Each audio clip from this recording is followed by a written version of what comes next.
Hello বন্ধুরা, নমস্কার। আজকে আমি নিয়ে আসলাম আরেকটা নতুন রেসিপি। সেটা হচ্ছে ঘ্যাটকোল পাতা বা খারকনি পাতা।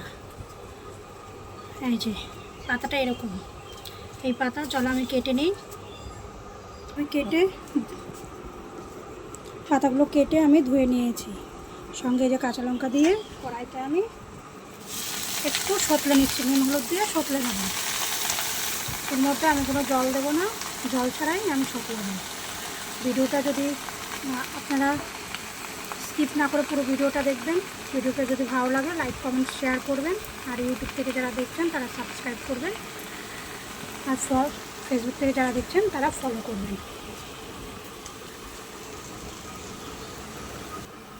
হলুদ দিয়ে দিলাম, নুন দিয়ে দিলাম, দিয়ে এটাকে আমি জল দিইনি কিন্তু একটু সতলে নেব। এই যে আমার এটা সতলানো হয়ে গেছে, এবার আমি এটাকে নামিয়ে নিচ্ছি। নামিয়ে আমি একটু ঠান্ডা হতে দেবো।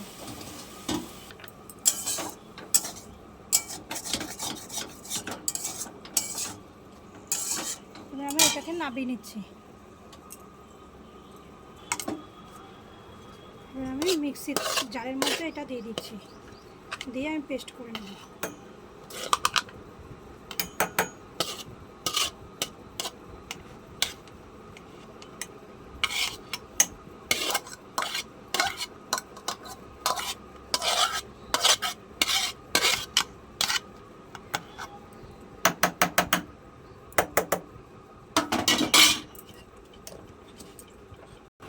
এই যে আমার পেস্ট হয়ে গেছে, একটা মিহি পেস্ট করেছি। কড়াইতে তেল দিয়ে দিলাম। তেলের মধ্যে আমি পেঁয়াজ কুচানো দিয়ে দিচ্ছি, আর এই রসুনগুলোকে আমি একটু সুন্দরভাবে থেতো করে নেব।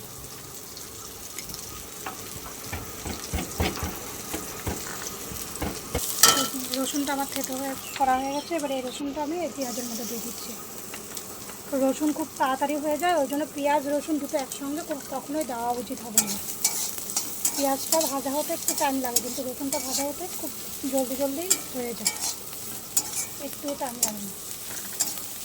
যে ভাজা হয়ে গেছে, এবার আমি পেস্টটাকে দিয়ে দেবো। ঘ্যাটকোল পাতার পেস্টটা আমি দিয়ে দিলাম। এর মধ্যে আমি নুন দেবো না, যেহেতু নুনটা আগে আমার দেওয়া আছে। একটুখানি আমি এবার হলুদ অ্যাড করে দেবো।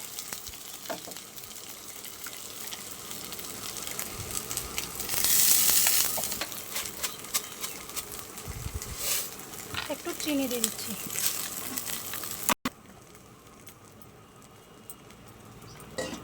আমার বাটাটা হয়ে গেছে, এবার আমি নামিয়ে নেব।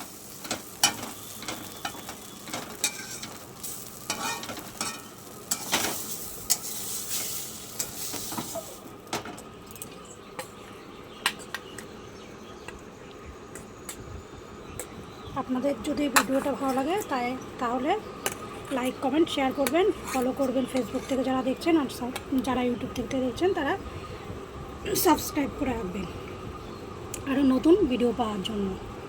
এ হচ্ছে আমাদের ঘ্যাটকোল পাতার বাটা। আজকের মতো ভিডিও এই পর্যন্তই। নমস্কার, সবাই ভালো থাকবেন, সুস্থ থাকবেন, বাই।